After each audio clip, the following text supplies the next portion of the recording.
అని అడిగిన. ఇలా మీకు అర్థం కాదేమో సార్, దీంట్లో మా ఊర్లే వెంకటయ్య అని ఉండే, ఆయన ఊర్లో ఏతుల వెంకటయ్య కూడా అందరూ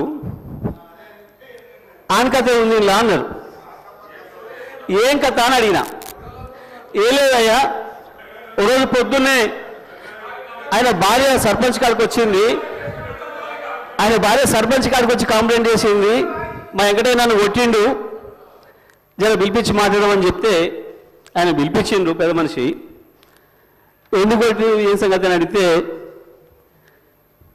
నేను మా అమ్మగారింటికి నువ్వు పాలు వేయద్దుమని అన్నాడు, నేను పోస్తా అన్నా.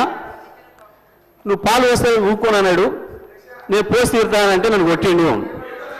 పాలెక్కడి, నీకు బర్రె లేదా పాలెక్కడి అని చెప్పి ఆయన పెద్ద మనిషి అడిగింది అధ్యక్ష. అడిగితే నాకు 4 బర్రెలు ఉన్నాయి అన్నాడు అధ్యక్ష. ఈ 4 బర్రెలు ఎక్కడిదా, నీకు ఒకటి కూడా లేకపోయా, మా ఊరందరం చూస్తుంది 50 మంది ఉన్నాం, అందరూ తెలుసు, నీకు బర్రెలు లేవా ఎక్కడిదా అంటే, అధ్యక్ష పోయిన బర్రె దొరికితే, సచ్చింది బతికితే, పోయింది దొరికితే, మా అత్తగారు ఒకటి పెడితే నేను ఒకటి కొంటే నాకు 4 బర్రెలు ఉంటాయి, నాకెందుకు లేవు 4 బర్రెలు అన్నాడు. ఇది కూడా అట్లనే ఉంది అధ్యక్ష ఈ గవర్నర్ గారి ప్రసంగము. అంతకు మించి ఒక అక్షరం కూడా తేడా లేదు. ఎక్కడ ఇచ్చారు అధ్యక్ష?